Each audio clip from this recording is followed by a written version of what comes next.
let's introduce Hanna, a certified coach who helps nonprofit executives and socially conscious leaders reclaim their energy, focus, and impact without burning out.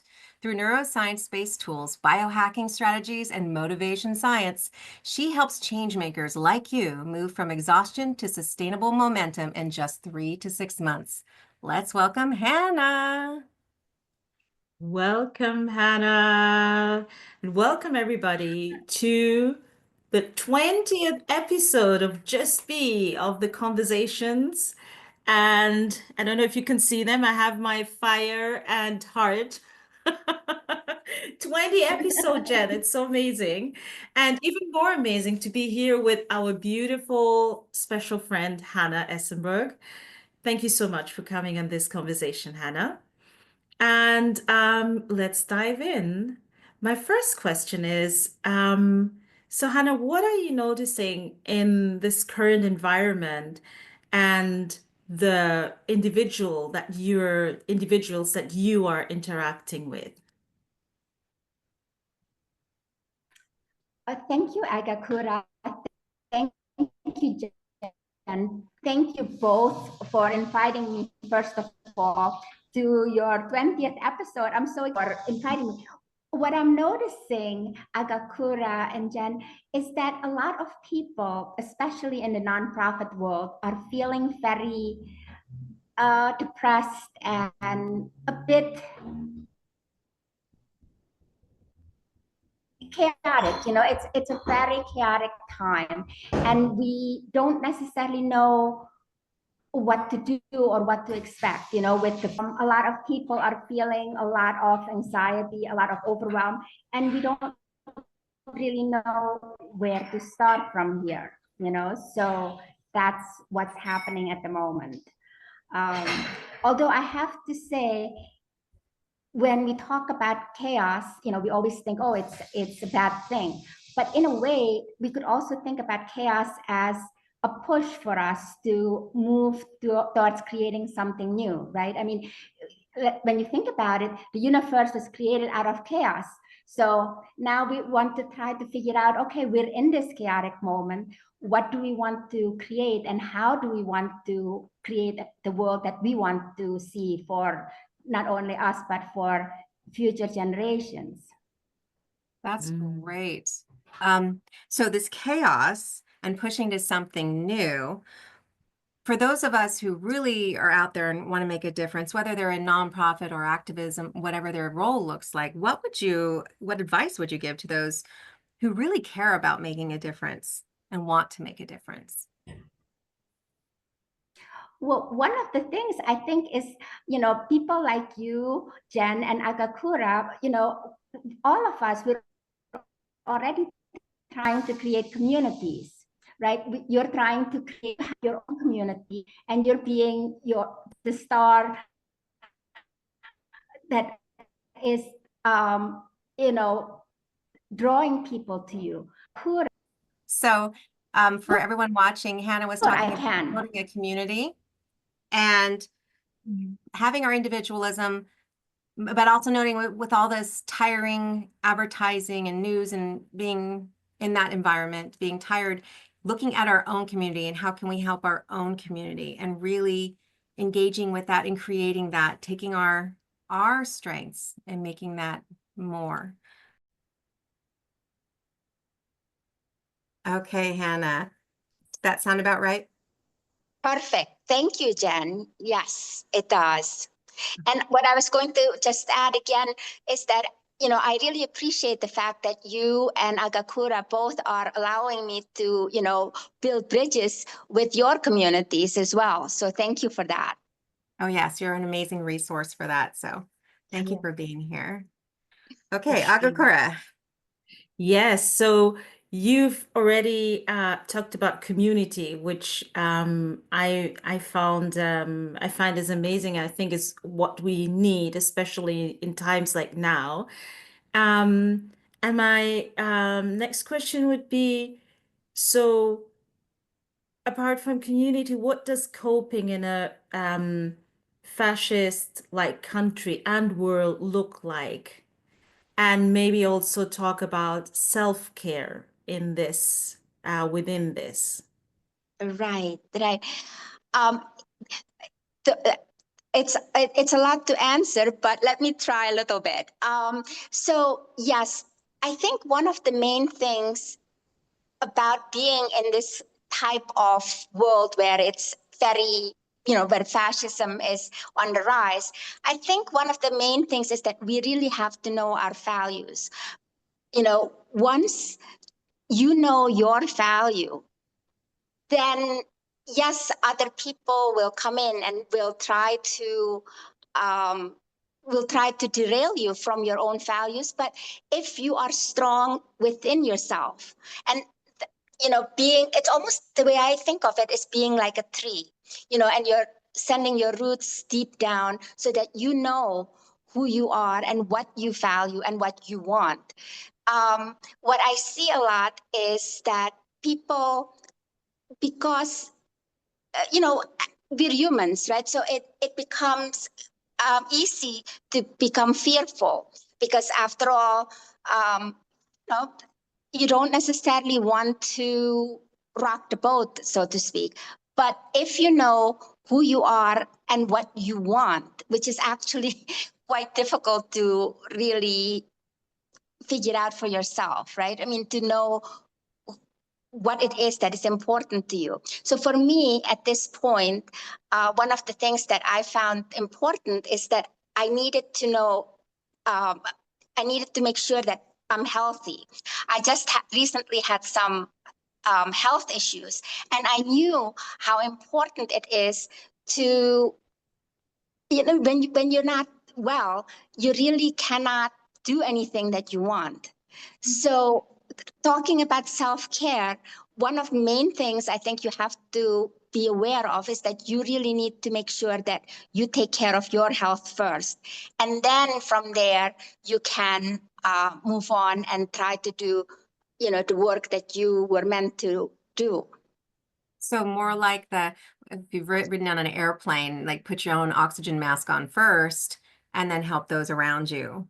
And yes, exactly. Exactly. Because like you said, without your own oxygen mask, you can't help anyone, right? I mean, then we're all going to just suffocate at that point. oh, yes. And we don't want to suffocate. So what are some, and I loved how you pulled out the values and being rooted in like a tree. That's an amazing visual that we can all just dig into our roots. And we're going to find out personal coaching, how that can help with that. Mm-hmm. What are some resources you recommend as we start, as anyone watching starts the journey? And a lot of our viewers are ADHD, neurodivergent, highly sensitive people. So for that community, our community and those beyond, what resources would you recommend? Like you said, there are so many things to look at, and especially when you're when you're neurodivergent, right? I mean, it's so easy to become distracted. One of the easiest resources I find is a resource called Next Draft. That's actually a newsletter that you would get every day.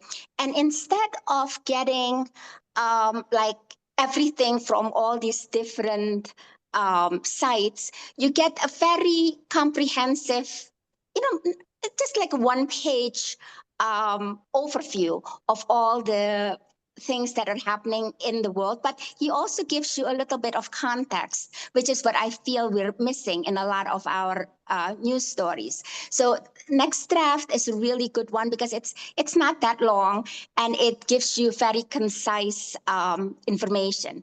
And then also, well, specifically, I'm speaking to people in the United States, Agakura. So one of the things that I would also talk about is this YouTube channel called Politics Girl. And the reason I like her is because she talks a lot about what is important at this point to pay attention to. So for instance, right now she's talking about an election that is going on in Wisconsin. It's a Supreme Court election, right? And, so that Supreme Court election is obviously being funded by Elon Musk because he has a court case in Wisconsin going on. So, Right. and he wants to try it. So, but she gives you these timely little tips about which elections that you can perhaps pay attention to. And then finally, the last one I would say, Jen, is a resource that I like to use is called Environmental Working Group, EWG, only because right now we have so many chemicals in our cosmetics, in our food. So I like to just, and I like to just look up the ingredients in those cosmetics. So I'd like to, and that is one site that you can really trust, So for instance, I think I mentioned this with Agakura at one point, where I believe there were like over 16,000 chemicals that are not allowed in Europe. And we only ban maybe like 11 of them. 11. So, yeah. So, and I only know that because of my direct sales thing. And we go with the EU standards because they have so much higher standards than the 11 here in the United States. Right, exactly. Yeah. So, yeah. So those three things I would say are the easiest ones to use, only because they're not that long and they'll give you a pretty good overview. And perhaps then you can also see from those resources what are some things that you'd like to pay attention to in your own community.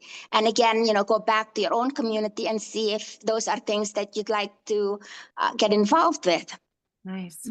Thank you. Wow. So a question that many people listening will be wondering is, how can I connect with Hanna as a coach? Oh, well, thank you, Agakura. The easiest way is to connect with me through my website, which is pathtoimpactcoaching.com. Links will be in the description, so you'll find all of these resources and all the links. Tell us a little about your website. What can they find, my friend? Well, mostly it's about how to connect with me, but other than that, you could also find out a little bit about why it's important for me to become a coach. Because coaching, yes, I'm doing this for other people, but it was also helpful for me. One of the reasons that I really, I didn't know much about coaching before I started this journey, but I'm really, really happy to have been on this journey, only because I'm meeting such wonderful people. I'm making such wonderful friends between you and between Agakura, all these really enormously caring people who really want to make the world a better place. And I think that that's one of the things that for me, coaching was, beneficial.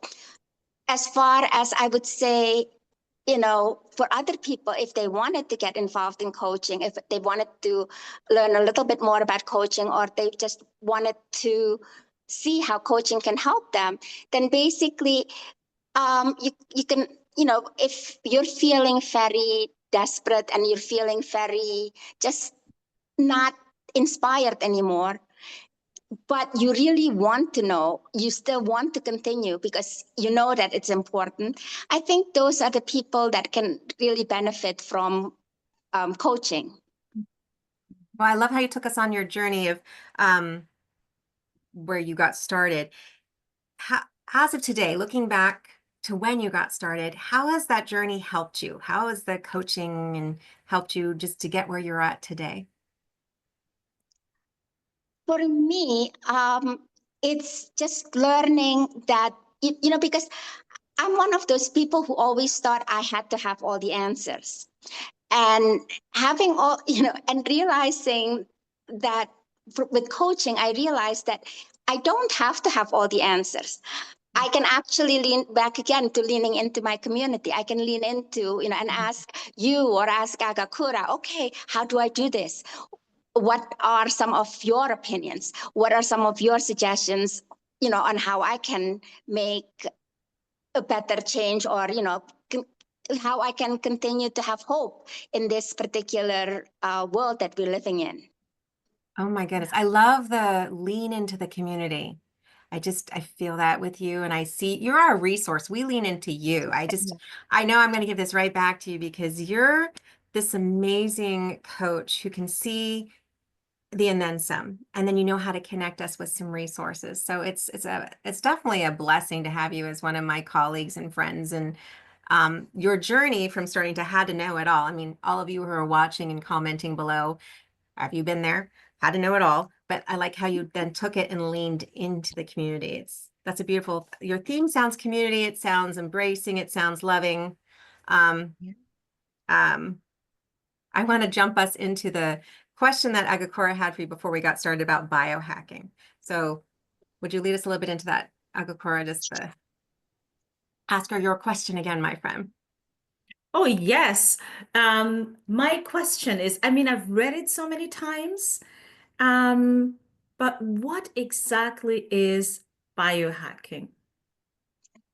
Okay, well, in my case, what I'm referring to in biohacking, I'm referring to really, once again, getting to really explore your emotions. So one of the ways I like to do that is through tapping. Very often we're all overwhelmed with all the different things that are going on in our lives. One of the things that I find helpful, other people find meditation helpful or exercise helpful. All those things, I would say those are ways to maybe release stress. For me, tapping is one of those ways to maybe, really center into yourself and feel a little bit calmer about realize that, you can't necessarily change everything, but you also know, okay, within me, there is a center of calmness. And that's the center that I want to tap into. I love that's beautiful. Would you be willing to guide us on a tapping? Sure. That would be great. Yes, it doesn't take that long. Maybe, it could be less than 3 minutes or something like that. It's not long. And the thing is there something in particular that you'd like to tap around? I would say maybe because of the topic that we've talked about, and maybe the general feeling that I'm perceiving, and I know we've talked about it together, Jen and Hannah, is overwhelm. Yes. I think all that's coming at us and the feeling of or overwhelming ourselves, I think it's also like, should I watch this news first or this? Should I go, like, everything? It's like we live in a world where we're invited to overwhelm ourselves so that we may just end up exhausted and be like, okay. So that would be great. Yes. Okay. Well, there are the easiest way to do it is we have like just maybe a few points where we can tap. So usually we start like with your 2 fingers, and you start right on your like by your third eye, by your eyebrow points. So you go from here and you just tap, and you could say things that, say something like, I'm really, really overwhelmed at the moment. I don't know what to do. There are so many things going on. So, and you can start tapping like that. I'm sorry, did you freeze or did I freeze? I'm sorry. We're still going. We still okay, see you. Yeah. So you could go, we're still tapping. Oh, okay, sure. And you could repeat after me, or you could just say this silently if you'd like, and you could say something like, I'm just feeling so overwhelmed. I don't know what to do. Everything is just such a mess. And then you could go on the side of your eyes right here, and you could tap there, and you could say things like, everything is really, really getting to be too big for me. I don't know where to start. I don't know what to do. And you could continue tapping, and then you could go underneath your eyes, under here, and you could say, I wonder what it would be like if I did know what to do. I'm not sure. Everything is just really crazy. And then you could go underneath your nose right here. And you could say something like, and by the way, if you feel that there was something you wanted to add for yourself, you could also just add those words to yourself. You know, you could say, I just feel very, very confused and worried and scared. Everything feels just very overwhelming to me. And then you could go underneath to your chin and you could press here. And then if you'd like, you could just continue and press under by your collarbone, either with your 2 fingers, or you could do with 1 hand, and you could just keep tapping, and you could just see if how it feels in your body while you're tapping. Feel the emotions, feel if how warm it becomes or cold, however you think the emotions feel at the moment. And you could also continue underneath your arm if you'd like, underneath your arm, and you could continue tapping, and you could continue saying things that are bothering you. So you could say, everything is a mess. I'm really, really scared. I'm worried. I don't know what to do. And then you could go all the way on the top of your head, at the crown of your head, and you could just keep tapping. And you could say something like, you know, the world is a mess. I don't know. I don't know where to go. I wonder who I can turn to. I wonder if there's anybody I can trust at this point. And then you could also continue back again to your forehead, and you could, you know, it's up to you. Some people can continue further and go deeper into, you know, negative emotions. Or you could then start to stop for a little bit and then say, you know, take some deep breaths and say, okay, well, I still don't necessarily know what to do, but perhaps I can feel a little bit more centered. So you could also talk about what you would like to do, you know, so what you would like to get instead of where you are right now. So, you know, and we're doing this a little bit faster than usual, but you could continue doing that if you'd like. You know, you could say something like, yes, I don't know what to do at the moment, but I trust that there are other people who could potentially help me. And also, you could go to the side of your head, and then you could also go underneath your eyes, and you could say, and also, I know that I don't have to do it all myself. It's not all up to me. Perhaps I can see if there is something that maybe some of my friends can help me with. I'm not all alone. This is not all up to me. And finally, you could say something like, just take some deep breaths and see, okay, if this is, you know, if you might feel better, or if you don't, you could just restart those same tapping points. But the whole idea is you could also say, well, again, you know, once again, I don't have to have all the answers. It's not all up to me. You know, I don't have to carry the entire world on my shoulders, you know. That was beautiful. I liked the freeing of it. I felt the beginning, the I don't know about you, Agakura, I felt the energy and the I was like, this is where I got into the deep breathing. yes, There was the guiding. And I was wondering, now we were watching you, but I know like in meditation, usually people are invited to close their eyes. Is it the same with tapping, or can you tap with your eyes open or closed? Open or closed, either way you feel comfortable. And is it 2 hands? I mean, I know why we were doing this sometimes, and then I've seen both, but yeah, basically those are the main points. You know, you just go from your eyebrow to the side of your eyes, underneath your eyes, and then underneath your nose, and then by your chin, and then right here by the collarbone. And sometimes you can do like underneath your arm if you'd like, and then back on the top. You know, so those are the main points that you would do for tapping. Beautiful. Thank you. Is that also part of your self-care routine? As in, do you tap regularly, and how's your experience with that? Well, sometimes I forget to tap because, it's like, how like sometimes you get so overwhelmed with a lot of things that you don't, well, I don't, at least that's me. I don't feel that I have all these resources, but I don't necessarily tap into them. So it's actually very helpful for me when I'm talking to, like, say, you or to Jen or to other people, and you guys remind me. So again, it's back into leaning into other people at this point for me.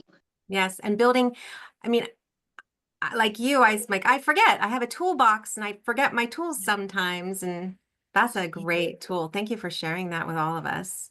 Oh, you're welcome. You're welcome. Like I said, it's something to use, right? One of it when we are, or the other thing, like you said, you could just go outside for a little bit, which is also very helpful. You could do And it's both, just walk and be outside exactly and just try to do one thing on it. Like, yeah, not three different right, things like me. ADHD. right. And interesting that you two said you forget the toolbox, and it happens to me too. And when Hannah was talking about caring for ourselves first and our health, I thought it's interesting that people who care tend to, or have a tendency to, care for themselves less or last. Is that something that you also observe with people that you work with, the people that you, like activists, for example, that you've talked to? Do you notice that tendency? Very much so. It's like, it's almost like what Jen had said earlier about not putting on the oxygen mask on themselves. So when they don't put on the oxygen mask, or when we don't put on the oxygen mask, none of us can breathe, and we completely burn out. And so that's one of the things you do want to remind yourself, or of, you do need to take care of yourself, especially, in this time, you need to take care of your physical health first. That is, that without that, you really can't do anything, no matter how much your spirit is willing, Right. but your body can't do it. Right. I love that. Spirit is definitely willing. It's just take care of yourself first. So I'm going to do a quick recap. All the resources Hannah talked about earlier will be description links in the box below, plus her website. So if you want to reach out to her, you feel a connection with her, please make sure you reach out and let Hannah know what you're thinking, what you're talking about, and have even a complimentary consultation with her. It'll be fantastic. You can reach us at justbe.conversations@gmail.com. We love conversations like this, so put in the chats anything you take away, tapping resources, creating the community, taking care of yourself, the tree being rooted, and knowing your value. I think that was a big one that kind of went through quickly, but I want to pull out at the end again. Your value, my friend Hannah, is fantastic over and above. You are a resource for everyone. So thank you again for being on Just Be. Thank you. Thank you, Jen. And thank you, Agakura. And thank you so much, both of you, for having me on. I really, really appreciate this. Thank you. It was great to have a 20th celebration. Yes, it was. Congratulations. Do you want to see my... I love the heart and the fire. There's the fun, friends. You came back for fun. We're showing you fun. Yeah. And what an honor to have you, Hannah, on this one. Thank you so thank much. you. Thank you Appreciate you so so much. Thank you. Thank you both, really, so I appreciate it. So, and I have to catch up now. I have 20 episodes to catch up on. So, There we go. You've seen a couple. Binge watching. Yeah, keep Yeah. watching. So, And for those of you just yes. joining, this is our 20th episode. Go back and watch what you might have missed, and like, subscribe, and come on back next time. We'll see you again soon. See you. Bye-bye. Thank you.